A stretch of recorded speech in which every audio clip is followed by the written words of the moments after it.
Hi hello friends, once again welcome back to Andhra bulls net YouTube channel. నేను మీ friend రాజు మరొక market update today video ముందు రావడం జరిగింది. So ఈ రోజు కూడా మార్కెట్స్లో పాజిటివ్ మొమెంటం అనేది కంటిన్యూ అయింది friends. So markets almost flat అనమాట అండి. సో 35 పాయింట్స్ పాజిటివ్గా క్లోజ్ అవ్వడం జరిగింది. అయితే 17,830 దగ్గర క్లోజింగ్ బేసిస్ మీద మనం చూడొచ్చు అనమాట అండి. సో మార్కెట్ క్లోజ్ అవ్వడం జరిగింది ఫ్రెండ్స్. ఓకే, సో అయితే ఒక స్ట్రాంగ్ క్లోజింగ్ ఈ వీక్ ఆల్మోస్ట్ మార్కెట్ మనం విట్నెస్ చేయడం జరిగింది కదా. సో మీరు వీక్లీ టైం ఫ్రేమ్ చూస్తే కనుక సో క్యాండిల్ మంచి గ్రీన్ క్యాండిల్ మీరు చూడొచ్చు అనమాట అండి. రైట్, సో అయితే మైనర్ కొంచెం స్లైడ్ సెల్లింగ్ అనేది we can see, that is no issue. ఎందుకంటే లాస్ట్ వీక్ కూడా మీరు చూడొచ్చు, ప్రీవియస్గా కూడా సో ప్రైస్ యాక్చువల్గా it went up to Nifty 17,760 దాకా వెళ్ళడం జరిగింది. బట్ క్లోజింగ్ బేసిస్ మీద కొంచెం కిందకే క్లోజ్ అవ్వడం జరిగింది అనమాట అండి. మీరు చూడొచ్చు. ఓకే, సో మీరు ఇక్కడ చూస్తే మీకు అర్థమవుతుంది అనమాట అండి. సో ఇక్కడ కిందకి కొంచెం 17,500 దగ్గర సో క్లోజ్ అవ్వడం జరిగింది ప్రీవియస్ వీక్. బట్ ఈ వీక్ ఇంచుమించు అదే లెవెల్స్ నుంచి ఓపెనింగ్ రావడం జరిగింది, కంటిన్యూషన్ మీరు చూస్తే కనుక. సో వీక్లీ టైం ఫ్రేమ్లో సుమారుగా 300 పాయింట్స్ నిఫ్టీ అనేది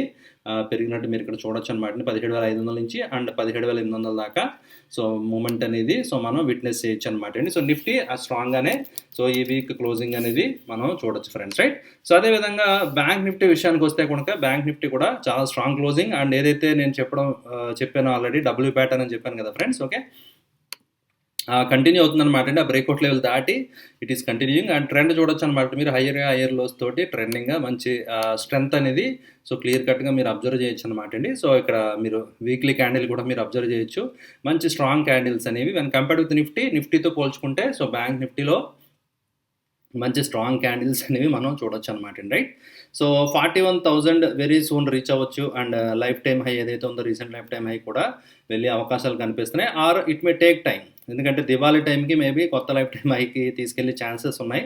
సో అది నెక్స్ట్ మంత్ కాబట్టి will they take time and అది కొంచెం బౌన్స్ బ్యాక్ అయ్యి తర్వాత వెళ్తుందా మార్కెట్స్, లేదంటే కంటిన్యూ అవుతుందో చూడాలన్నమాట అండి. Okay, as of no looking things everything good అనమాట అండి.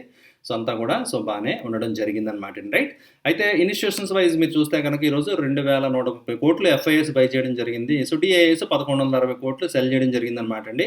బట్ ఎఫ్ఐఎస్ బయింగ్ చేస్తారంటే స్టిల్ దేర్ ఇస్ స్టీమ్ అనమాట. ఖచ్చితంగా మార్కెట్లో ఇంకా స్టీమ్ ఉంటుంది. వాళ్ళ హైలో కొన్ని even they sell at higher levels అనమాట అండి. సో ఖచ్చితంగా సో మీరు చూడొచ్చు అనమాట అండి. ఎఫ్ఐఎస్ బయింగ్ కంటిన్యూ అవుతుంది, దట్ ఈస్ గుడ్ సైన్ అనమాట అండి మార్కెట్లో. అండ్ మార్కెట్ డెప్త్ విషయానికి వస్తే 50-50 నిఫ్టీ 50లో కానీ 500లో కానీ కొంచెం ఈరోజు, ఎందుకంటే ఇండిసెస్ కొంచెం ఫ్లాట్గా ఇదనే కదా. అండ్ ఈ వీక్ బాగా స్ట్రాంగ్ మొమెంటం వచ్చింది కాబట్టి so profit booking so obvious అనమాట అండి. So it is evident. So profit booking అనేది మనం చూడొచ్చు అనమాట మొత్తం ఇండిసెస్లో కానివ్వండి. రైట్, సో ఓవరాల్ స్టాక్స్లో ప్రాఫిట్ బుకింగ్ అనేది జరుగుతుంది కొన్ని స్టాక్స్లో. అండ్ కొన్ని స్టాక్స్ అయితే యాస్టీస్గా దూసుకెళ్ళిపోతాయి ఫ్రెండ్స్, అవి కూడా కొన్ని షేర్ చేస్తాను మీకు. సో బ్యాంక్ నిఫ్టీ మీరు చూస్తే కనుక బొలింజర్ బ్యాండ్ దాటి cloud walk so upper band దగ్గర సో మీరు చూడొచ్చు అనమాట అండి క్లియర్గా. రైట్, సో మంచి మొమెంటం అనేది బ్యాంక్ నిఫ్టీలో ఉందన్నమాట అండి. అయితే చాలా రోజుల తర్వాత ఈరోజు సెక్టర్ రొటేషన్ విషయానికి వస్తే కనుక చాలా రోజుల తర్వాత ఐటీలో కొంచెం మూమెంట్ ఊపిరి అనేది కనిపించింది అనమాట అండి. ఎందుకంటే నాస్డాక్ ఇవన్నీ గ్లోబల్ ఎప్పుడైతే యుఎస్ మార్కెట్స్ కొంచెం రికవర్ అయినాయో సో దానికి అనుగుణంగా మన మార్కెట్స్ కూడా రికవర్ అవ్వడం జరిగింది. అయితే నెక్స్ట్ వీక్ చాలా ఇంపార్టెంట్ అనమాట అండి. మెయిన్ కీ డేటా ఇన్ఫ్లేషన్ సంబంధించి రిలీజ్ అవుతుంది అనమాట అండి. సో అయితే అక్కడ కొంతమంది అనలిస్టులు చాలా వర్రీ అవుతున్నారు అనమాట అండి. సో ఎందుకంటే చాలా క్రేజీగా మనీ ప్రింటింగ్ చేసాం మనం. సో ఇది డెఫినెట్గా it is going to give us pain అని చెప్పి సో చాలామంది అనలిస్టులు చెప్తున్నారు అనమాట అండి. ఎందుకంటే just like that money print చేసి విపరీతంగా జస్ట్ ఏదైతే రెస్ట్రిక్షన్స్ లాక్డౌన్లో ఎఫెక్ట్ వచ్చిందో, బిజినెస్లో ఎఫెక్ట్ అయినాయో దాన్ని ఎకానమీ మీద పడకుండా కేవలం నోట్లు ప్రింట్ చేసి జనాలకు డబ్బులు పంచిపెట్టి బయింగ్ చేయించి సో అంటే దాన్ని ఎకానమీని నిలబెట్టడానికి ఇది ట్రైడ్ అనమాట యుఎస్ మీరు చూస్తే కనుక. ఓకే, సో అయితే అది ఎల్లకాలం కంటిన్యూ అవుతుంది కదండి స్లోగా. అందువల్ల ఇన్ఫ్లేషన్ పెరిగిపోయింది అండ్ హౌసింగ్ కొంచెం సేల్స్ అవి తగ్గినాయి. సో అందువల్ల పెయిన్ అనేది కొంచెం డెఫినెట్గా ఇంకా ఉంది. And US federal chair Jerome Powell కూడా ఆయన స్పీచ్లో చెప్పడం జరిగింది కదా. ఓకే, ఆ డేటా అది వస్తుంది అనమాట. ఇన్ఫ్లేషన్ కొంచెం కంట్రోల్లోకి వస్తే వెల్ అండ్ గుడ్. బట్ ఒక పాజిటివ్ ఏంటంటే క్రూడ్ అనేది చాలా కంట్రోల్ వచ్చింది. క్రూడ్ ఆయిల్ ప్రైజెస్ చూస్తే కనుక బాగా తగ్గినాయి కాబట్టి that is positive for inflation అనమాట. ఇన్ఫ్లేషన్ కంట్రోల్లో రావడానికి going forward that will help ఖచ్చితంగా. రైట్, అండ్ సెక్టర్లో ఇండిసెస్ మిగతావన్నీ ఆల్మోస్ట్ ఫ్లాట్ అనమాట అండి. So nothing major. Reality infra కొంచెం నెగిటివ్గా క్లోజ్ అయినాయి. సో అవన్నీ అండర్ పర్ఫామ్ చేయడం జరిగింది. Mid and small cap almost నిఫ్టీతో పాటే ఆల్మోస్ట్ ట్రేడ్ అవ్వడం జరిగిందనమాట అండి. ఓన్లీ ఐటీ మాత్రమే, ఐటీ చాలా పెయిన్లో ఉంది కదా రీసెంట్గా, జస్ట్ అదొకటే కొంచెం పెరిగిందనమాట అండి. So nothing major. Right, so అయితే లుక్ ఎట్ దిస్ ఫ్రెండ్స్, తమనే చూసారు కదా గ్లోబల్ గ్రీన్ మీరు ఎందుకు పెట్టానంటే అందుకనమాట అండి. సో అక్రాస్ ద గ్లోబ్ అన్ని మార్కెట్లు కూడా they are all trading in green except India VIX, right, which is also good sign. So VIX అనేది ఆల్రెడీ నేను చెప్తా వచ్చాను కదా, ఇది పెద్ద స్ట్రాంగ్గా వెళ్ళట్లేదు, బాగానే ఉంది ప్రస్తుతానికి అని చెప్పి ఆల్రెడీ మనం అనుకోవడం జరిగింది. సో అంటే మార్కెట్లో ఫియర్ లేదని చెప్పి ఆల్రెడీ నేను 3-4 డేస్ బ్యాక్ మీకు చెప్పడం జరిగింది కదా ఫ్రెండ్స్, రైట్.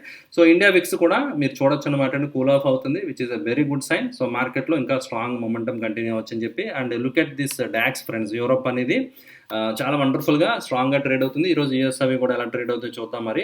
సో డవ్ ఇవన్నీ కూడా if they start trading positive, యాక్చువల్గా డవ్ ఫ్యూచర్ ఇండికేటింగ్ పాజిటివ్ అనమాట అండి, పాజిటివ్ స్టార్ట్ ఇండికేట్ చేస్తుంది. సో అది ఎంతవరకు సస్టైన్ అవుతుంది ఏంటి అనేది మనం చూడాలన్నమాట అండి.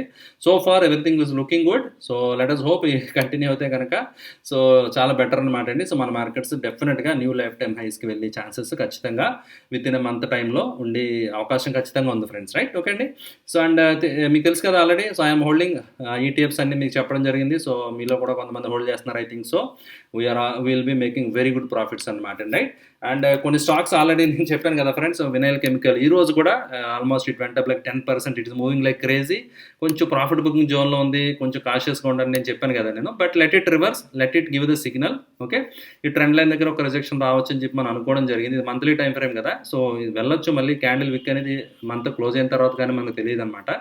So how long it will continue అనేది we have to wait and see. But అంటే ఫండమెంటల్గా ఏంటంటే కంపెనీ న్యూ యూనిట్ స్టార్ట్ చేయడం జరిగింది, న్యూ ప్రోడక్ట్ సెగ్మెంట్కి వెళ్ళడం జరిగింది, విచ్ ఈస్ హెల్పింగ్ దెమ్ అనమాట and which will definitely help them to increase their revenue. So revenue growth అది పెరుగుతుంది కాబట్టి, so which is going to be very positive for the company. So అందువల్ల ఏంటంటే so ఫండమెంటల్గా కూడా మంచి బాగుందన్నమాట అండి. అండ్ టెక్నికల్గా అన్డౌటెడ్లీ సో వండర్ఫుల్ బ్రేక్అవుట్ ఎప్పుడైతే వచ్చిందో I have taken the position and I think నిన్న కూడా నేను షేర్ చేయడం జరిగింది. Now I'm sitting in 100% profit friends. Can you imagine 100% return I'm getting in the stock అనమాట. 100% ప్రాఫిట్ తోటి స్టిల్ ఐఎమ్ హోల్డింగ్ అనమాట అండి. సో ఎంతవరకు వెళ్తుందో let it go, right. Present stock 700+ ఉంది.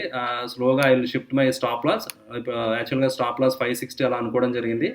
Now I will move to 580 అనమాట అండి. So అయితే మీకు అనిపించవచ్చు ఇదేంటి 700 దగ్గర ఉంది, 580, 600, 100 రూపీస్ లాస్ అయిపోతారు కదా అని. But I need not worry అనమాట. ఎందుకంటే ఇక్కడ కొంచెం పార్షియల్ ప్రాఫిట్ బుక్ చేయడం జరిగింది నేను. సో ఎప్పుడైతే రెడ్ క్యాండిల్ గ్యాప్ ఫిల్ అయిందో మేబీ కొంచెం కిందకు వస్తుందేమో అని చెప్పి. But look at the strength. So వండర్ఫుల్గా డైలీ పెరుగుతూ వెళ్ళిపోతుంది అనమాట అండి. సో అందువల్ల ఏంటంటే వీ కెన్ వెయిట్ అనమాట. ఒకవేళ ఏదైనా మేజర్ వచ్చినా కూడా it may come back again, మళ్ళీ పుల్ బ్యాక్ వచ్చి ఒకవేళ ఈ లైన్ రీటెస్ట్ అవుతే కనుక మంత్లీ ట్రెండ్ లైన్ కదా ఇది, మళ్ళీ ఇక్కడ నుంచి ట్రెండ్ కంటిన్యూ అవ్వచ్చు కాబట్టి so I'm holding some quantity అనమాట అండి. So anyhow I took the good profit కదా, సో కొంత ప్రాఫిట్ ఆల్రెడీ జేబులో వేసుకున్నాం కాబట్టి అండ్ ఆ మనీ మనం వేరే చోట్ల ఉపయోగిస్తున్నాం అనమాట అండి. Okay, so like that you have to keep rotating అనమాట అండి స్టాక్స్ని. ఎవరైతే యాక్టివ్గా చేద్దాం అనుకుంటున్నారో so to beat index you need to be active అనమాట అండి. యాక్టివ్గా ఇన్వాల్వ్ చేస్తే తప్ప మీరు ఇండెక్స్ బీట్ చేయలేరు, రైట్. అండ్ మోరోవర్ కొన్ని స్టాక్స్ విజయ డయాగ్నోస్టిక్స్ ఇవన్నీ ఆల్రెడీ టార్గెట్ రీచ్ అయిపోతుంది, కొంచెం నెక్ లైన్ రెసిస్టెన్స్ దగ్గర ఉందని నిన్న మీకు కూడా షేర్ చేయడం జరిగింది. మీరు చూడొచ్చు ఎగ్జాక్ట్ ఆ లెవెల్ దాటి వెళ్ళలేకపోయింది అనమాట. దాటితే ట్రెండ్ కంటిన్యూ అవుతుంది. సో కానీ అక్కడి నుంచి వెళ్ళలేకపోతుందని చెప్పాను కదండి. సో లాస్ట్ వీక్ నేను షేర్ చేసిన రిమూవ్ చేసేస్తున్నాను ఫ్రెండ్స్. ఓకే, సో కొన్ని స్టాక్స్ అయితే మాత్రం సో యాస్ట్రాల్ యాక్చువల్గా ఐ థింక్ నిన్న మొన్న షేర్ చేయడం జరిగింది. Still it is going strong, right. So యాస్ట్రాల్ look at these volumes friends. Price పెరుగుతుంది, వాల్యూమ్స్ కూడా పెరుగుతున్నాయి. Something big is coming. So నేను కూడా మంచి పొజిషన్స్ తీసుకోవడం జరిగింది ఇందులో. సో ఐ బెట్ బిగ్ అనమాట ఆన్ దిస్, రైట్. సో ఎందుకంటే మంచి లెవెల్స్ అవి హడ్డిల్స్ ఏవైతే ఉన్నాయో హడ్డిల్స్ రెసిస్టెన్స్లు దాటుకుని it is trading at a blue sky horizon అంటారు అనమాట అండి. అంటే న్యూ లైఫ్ టైమ్ హైస్కి వెళ్ళిపోతుంది స్టాక్. Look at this. అంటే మార్కెట్ని అవుట్ పెర్ఫామ్ చేసిందని చెప్తారు అన్నమాట. ఎందుకంటే నిఫ్టీ ఇవన్నీ కూడా ఇంకా న్యూ లైఫ్ టైమ్ హైస్కి వెళ్ళలేదు. బట్ కొన్ని స్టాక్స్ మాత్రం they are making new lifetime highs అనమాట అండి. సో వండర్ఫుల్గా ఒక మంచి candles, green candles with weekly time frame, marubozu candle with full body closing అనమాట అండి. So which is clear cut strength అనేది ఇండికేట్ చేస్తుంది అనమాట. సో ఈవెన్ ఈ రేంజ్ మీరు చూసినా కూడా ఎక్కడి నుంచి మీరు తీసుకున్నా కూడా స్టిల్ 3000 రేంజ్, ఆ రేంజ్కి వెళ్ళే ఛాన్సెస్ క్లియర్గా ఈ స్టాక్లో అయితే కనిపిస్తాయి అనమాట అండి. అంటే disclaimer I'm holding friends, right. And కొన్ని స్టాక్స్ మనం డిస్కస్ చేస్తాం నిన్న కూడా. సో అవి ఇంకా అంత పెర్ఫామ్ చేయలేదు, రైట్. అంటే ఈరోజు ఒకే స్టాక్ ఉందన్నమాట అండి. సో నేను మీతో షేర్ చేద్దాం అనుకున్న స్టాక్ వచ్చి సో బాగేరియా అనమాట అండి. సో బాగేరియా ఇండస్ట్రీస్ మీరు చూస్తే కనుక ఓకే, సో బాగేరియా ఇండస్ట్రీస్లో మీరు చూస్తే కనుక డబ్ల్యూ ప్యాటర్న్ అనమాట అండి. వీక్లీ టైం ఫ్రేమ్లో మీరు చూడొచ్చు ఫ్రెండ్స్. సో డబ్ల్యూ ప్యాటర్న్ అనేది మీరు ఖచ్చితంగా చూడొచ్చు, రైట్. సో మీరు చూస్తే కనుక అర్థమవుతుంది అనమాట అండి. So W formation and RSI strength మీకు కనిపిస్తుంది కదా. ప్రైస్ ఆల్మోస్ట్ ఫ్లాట్గా ఉంది లైన్. బట్ వేరేజ్ ఆర్ఎస్ఐ చూస్తే మీకు ఆర్ఎస్ఐలో స్ట్రెంత్ అనేది కనిపిస్తుంది కదా. So which is good sign అనమాట అండి. అది that indicates there is strength, right. So in the ongoing rally ఏదైతే ఉందో సో ఆ ర్యాలీలో కొంచెం స్ట్రెంత్ ఉందని చెప్పి మనకి సో ఇది ఇండికేట్ చేయడం జరుగుతుంది అనమాట. ఎందుకంటే RSI making higher high, right? So price same high are lower high చేసినప్పుడు ఆర్ఎస్ఐ డైవర్జెన్స్ అంటాం అనమాట. ఆర్ఎస్ఐ కొత్త higher high, weekly time frame friends ఇది. సో కొత్త హయ్యర్ హై ఫామ్ అవుతున్నప్పుడు ఇట్ ఇండికేట్స్ గుడ్ స్ట్రెంత్ అనమాట. అయితే వాల్యూమ్ పార్ట్ కొంచెం మిస్సింగ్. సో ఎందుకంటే వీక్లీ టైం ఫ్రేమ్లో అంత వాల్యూమ్స్ రాలేదు, బట్ డైలీ టైం ఫ్రేమ్లో ఇట్ ఈస్ లుకింగ్ డీసెంట్ అనమాట ఫ్రెండ్స్. స్టాక్ వచ్చి 200 దగ్గర ఉందన్నమాట బాగేరియా ఇండస్ట్రీస్. ఓకే, సో మీరు చూస్తే కనుక ఎవరైతే long term if you want to play, so stop loss కొంచెం ఎక్కువ పెట్టుకోవచ్చు అనమాట. లేదా షార్ట్ టర్మ్ అనుకుంటే 180 స్టాప్ లాస్ అనమాట ఫ్రెండ్స్. ఒక 20 rupees stop loss. Target we can expect 250, 270 దాకా మనం టార్గెట్ ఎక్స్పెక్ట్ చేయొచ్చు అనమాట అండి. సో స్టాక్ ప్రైస్ స్ట్రక్చర్ బట్టి ఆ విధంగా కనిపిస్తుంది అనమాట అండి. అండ్ కమింగ్ బ్యాక్ టు యూట్యూబ్లో కొంతమంది కొన్ని క్వశ్చన్స్ అడిగారు అనమాట అండి. అయితే మాధవి గారు ఎక్సైడ్ గురించి ఒకసారి చూడండి అని చెప్పారు అనమాట అండి. Exide industries channel breakout with good volumes అని చెప్పి సో మాధవి గారు పెట్టడం జరిగింది, రైట్? సో ఆయన అబ్జర్వేషన్ కరెక్టా కాదా అని చెప్పి అడిగారు మాట అండి. So already I have been tracking అండి. సో మాధవ్ గారు ఆల్రెడీ నేను చూడడం జరిగింది ఇది ప్రీవియస్గా. సో డెఫినెట్గా యువర్ రైట్, అబ్సల్యూట్లీ రైట్ అనమాట అండి. సో అయితే నా సజెషన్ ఏంటంటే సో ఇది మీరు యాడ్ చేయాలనుకుంటే అగ్రెసివ్గా వెళ్ళిపోద్దు, ఒకేసారి యాడ్ చేయకండి. ఐ థింక్ ఇది మనం ప్రీవియస్గా డిస్కస్ చేసాం. సో మంత్లీ టైం ఫ్రేమ్లో ఏదైతే ఒక ఛానల్ ట్రెండ్ లైన్ ఉందో ఇట్ ఈస్ టేకింగ్ సపోర్ట్ అని చెప్పి నేను చెప్పడం జరిగింది కదా. So which is very very good bye area అని చెప్పి మనం అనుకోవడం జరిగింది. ఓకే, మంచి బయింగ్ ఏరియా అని చెప్పి. సో ఆ లెవెల్ నుంచి మంచి బౌన్స్ కంటిన్యూ అవుతూ వచ్చింది. And kind of invert head and shoulder అనమాట అండి. సో ఇది ఛానల్ బ్రేక్అవుట్ అన్నారు కదా. సో వీక్లీ టైం ఫ్రేమ్లో ఛానల్ బ్రేక్అవుట్ కూడా అవ్వింది డెఫినెట్గా. సో మల్టీ టైం ఫ్రేమ్లో stock is looking very good అనమాట అండి. అండ్ మాధవ్ గారు very good observation. Okay, so definitely you can look for targets of like 200 దాకా మినిమం ఫస్ట్ టార్గెట్ మనం ఎక్స్పెక్ట్ చేయొచ్చు అనమాట అండి స్టాక్లో. సో ఈ డెప్త్ క్యాలిక్యులేషన్ ప్రకారం మీరు చూస్తే కనుక ఖచ్చితంగా సో ఇక్కడ నుంచి 30-40 రూపీస్ స్టాక్ వెళ్ళే ఛాన్సెస్ ఉన్నాయన్నమాట అండి, రైట్? ఓకే అండి. సో అందువల్ల ఏంటంటే you can plan accordingly. So your observation is right. మీరు అడిగారు కదా అబ్జర్వేషన్ కరెక్టా కాదని చెప్పి. So your observation is absolute right అండి మాధవ్ గారు. ఓకే, నెక్స్ట్ వచ్చి రమేష్ గారు ఫెడరల్ బ్యాంక్ గురించి అడిగారు మాట అండి, right? So federal bank long టర్మ్కి ఇప్పుడు కొనొచ్చా అని చెప్పి అడుగుతున్నారు అనమాట అండి. సో అయితే లాంగ్ టర్మ్ అంటే ఓకే, సో టెక్నికల్ ఒకటే చూసి మనం చేయడానికి లేదనమాట. ఫండమెంటల్గా ఇప్పుడు అది ఎస్పెషల్లీ బ్యాంకింగ్ సంబంధించి చాలా జరుగుతుంది కదా. So there are lot of things going on. So దాన్ని చాలా స్టడీ చేసి డెసిషన్ తీసుకోవాలి తప్ప జస్ట్ లైక్ దట్ మనం డెసిషన్ తీసుకోవడం కొంచెం టఫ్ అనమాట అండి. అయితే టెక్నికల్గా things are looking good. So it never broke this monthly time ఫ్రేమ్లో ఈ ట్రెండ్ లైన్ ఏదైతే ఉందో మీరు చూడొచ్చు అనమాట. సో 45 degrees కర్వ్ మీరు చూస్తే it is going hire high, నీట్గా చాలా ప్రైస్ యాక్షన్ మీరు చూడొచ్చు అనమాట అండి. సో మంచి స్టేబుల్గా వెళ్తుంది. సో అదేవిధంగా వీక్లీ టైం ఫ్రేమ్లో కూడా ఒక టైట్నింగ్ అంటాం అనమాట అండి. సో న్యూ బ్రేక్అవుట్ లెవెల్స్కి వెళ్ళినప్పుడు టైట్నింగ్ బ్రేక్అవుట్ అవ్వింది కాబట్టి so technically it is looking good. So అయితే ఫండమెంటల్ ఫ్యాక్టర్స్ కూడా ఒకసారి మనం చూడాలన్నమాట అండి. సో ఫండమెంటల్ ఫ్యాక్టర్స్ ఒకసారి చూస్తే కనుక సో అప్పుడు మీరు దాన్ని బట్టి మీరు డెసిషన్ తీసుకోవచ్చు అనమాట అండి, రైట్?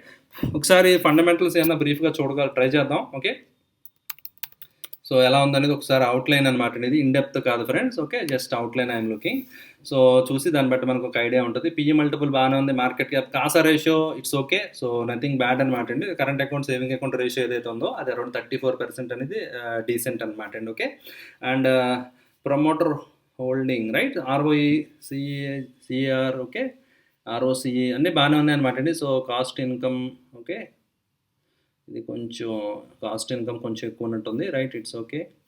సో ఓవరాల్గా మీరు చూస్తే కనుక సో ఆర్ఓఈ అనేది స్టేబుల్గా ఉందన్నమాట అండి. Around 10% they are maintaining. అంత అగ్రెసివ్ గ్రో అవ్వట్లేదు కంపెనీ, బట్ ఇట్స్ బ్యాంక్ అనమాట అండి. But it is okay.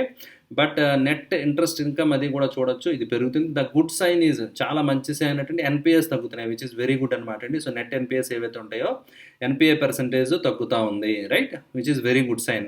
But అయితే గ్రోత్తో పెగ్ రేషియో ఉంటుంది అనమాట అండి. గ్రోత్ పెగ్ రేషియో ఇది 1 రేంజ్లో ఉంటే మంచి వాల్యూ బై అనమాట అండి. సో అంత రీజనబుల్ వాల్యుయేషన్ అయితే కాదు. At the same time nothing wrong అనమాట అండి. సో రిటర్న్ ఆన్ అసెట్స్ ఇవన్నీ కూడా ఇంప్రూవ్ అవుతున్నాయి. ఆర్ఓఈ ఇవన్నీ బాగానే, నెట్ ఇంట్రెస్ట్ మార్జిన్స్ అది కూడా ఇంప్రూవ్ అవుతున్నాయి. So everything is looking good అనమాట అండి. సో డిఏఎస్ హోల్డింగ్ ఉంది, ఎఫ్ఐఎస్ హోల్డింగ్ కూడా ఉంది. సో అందువల్ల you can think of it, right? So ఇది నేను చెప్పాను కదా, ఇక్కడ మీరు చూడొచ్చు అనమాట. కాస్ట్ ఇన్కమ్ రేషియో కొంచెం ఎక్కువ ఉందని చెప్పారు కదా. సో ప్రొవిజన్స్, సో ఇది కొంచెం ఎక్కువ ఉంది. So which is not good అనమాట అండి. దో మీకు ఎన్పిఎస్ తగ్గుతున్నప్పటికీ ప్రొవిజన్స్ కింద ఎక్కువ క్యాష్ పక్కన పెట్టాల్సి వస్తుంది. అంటే డిఫాల్ట్ అవి ఛాన్సెస్ ఉంటదేమో, డౌట్ ఏమో, కొన్ని అకౌంట్స్ ఉంటాయి కదా, మొండి బాకీలు అంటారు, మొండి బకాయిలు అంటారు కదా, అవి ఏమైనా తిరిగి రావేమో అని డౌట్ వచ్చినప్పుడు ఏం చేస్తుంటాయంటే ఈ banks as per new RBI guidelines ఆ అమౌంట్ పక్కన పెట్టాలన్నమాట. ఆ అమౌంట్ని దే కెనాట్ లెండ్, లోన్స్ అవి ఇచ్చి దాన్ని అంటే ఆ సర్క్యులేట్ అవ్వదు. ఆ మనీ ఏదైతే ఉందో అది ప్రొవిజన్స్ కింద ఉండిపోతే ఆ అమౌంట్ని యూటిలైజ్ చేసి బిజినెస్ చేయలేరు అనమాట. They cannot earn interest on that particular amount కదా. సో అది అందువల్ల ఏంటంటే అది కొంచెం బ్లాకింగ్ పాయింట్ అనమాట అండి. So but as and one ఒకవేళ అది ప్రొవిజన్స్ నుంచి బయటకు వచ్చి ఒకవేళ వాళ్ళు రీపే చేస్తున్నారు, మళ్ళీ కొంచెం సెట్ అయినాయి అంటే కనుక again it will be considered very positive అనమాట ఫ్రెండ్స్, రైట్? ఓకే. సో ఈ విధంగా కొంచెం పిఎండ్ఎల్ అవన్నీ చూస్తే కనుక సో ఇంట్రెస్ట్ అండ్ గ్రాడ్యువల్గా పెరుగుతుంది, which is good sign. Okay. So other income, right, interest expended కొంచెం తగ్గిందనమాట అండి. ఓకే, రైట్. సో ప్యాట్ చూడాలి, ఈపీఎస్ కూడా గ్రో బాగానే ఉంది. సో ఓవరాల్గా డీసెంట్ అనమాట అండి. అంటే సూపర్ అని చెప్పలేం కానీ so there is nothing wrong. So ఓవరాల్గా డీసెంట్గానే ఉంది. సో డివిడెండ్ పేఅవుట్ అవన్నీ కూడా సో ఉండడం జరిగింది. Famous investor Rakesh Jhunjhunwala also is holding, right. So as on January 22 is holding 900 crores అనమాట అండి. ఓకే. సో మీరు ఇలా ఫండమెంటల్గా కూడా కొంచెం అనాలిసిస్ డీటెయిల్గా చేయాలంటే ఎస్పెషల్లీ మీరు డిఫరెంట్ వెబ్సైట్స్ ఉంటాయి కదా, బట్ ఫైనాన్షియల్స్, బ్యాంకింగ్, ఫైనాన్షియల్ సంబంధించి చేయాలంటే సో ticker.finology అనమాట, ఫినాలజీ అనే వెబ్ ఉంటుంది అనమాట వెబ్సైట్. అందులో యూజ్ చేసి మీరు చేయొచ్చు friends. Then it will help. ఎందుకంటే it needs different ratios to be watched అనమాట అండి. సో నార్మల్ ప్రొడక్ట్ బేస్డ్ ఏదైనా వస్తువులు ప్రొడ్యూస్ చేసి సేల్ చేసి కంపెనీస్ యొక్క వాల్యుయేషన్స్ వేరేగా ఉంటాయి. బ్యాంకింగ్ కంపెనీస్ సంబంధించి banking stocks and NBFC, non banking finance related stocks అయితే ఓకే. సో మీరు చూడాల్సిన పారామీటర్స్ వేరేగా ఉంటాయి. ఎన్పిఎస్ ఇలాంటి పారామీటర్స్ మనం ట్రాక్ చేయాలి. ఓకే. అండ్ కాసా రేషియో ఇవి చాలా ఇంపార్టెంట్ అనమాట అండి. Okay. So they play major role ఈ కంపెనీస్, ఈ బ్యాంక్స్ యొక్క ఫైనాన్షియల్స్ యొక్క గ్రోత్లో ఇవి మెయిన్ పార్ట్ అనమాట అండి, రైట్? ఓకే. సో అందువల్ల ఇలాంటి పారామీటర్స్ చూడడానికి మీరు ఈ సైట్ యూజ్ చేసుకోవచ్చు if you're interested, right? Okay అండి, ఇది ఫ్రెండ్స్ ఈరోజు మార్కెట్ అప్డేట్. ఐ హోప్ ఈ వీడియో మీకు నచ్చిందని ఆశిస్తున్నాను. వీడియో నచ్చితే లైక్ చేయడం మర్చిపోద్దు. అదేవిధంగా మీ రిలేటివ్స్కి, ఫ్రెండ్స్కి అందరికీ తప్పకుండా మన ఆంధ్ర బుల్స్ లాంటి ఛానల్ గురించి తెలియజేయండి. Thank you for watching the video. Bye.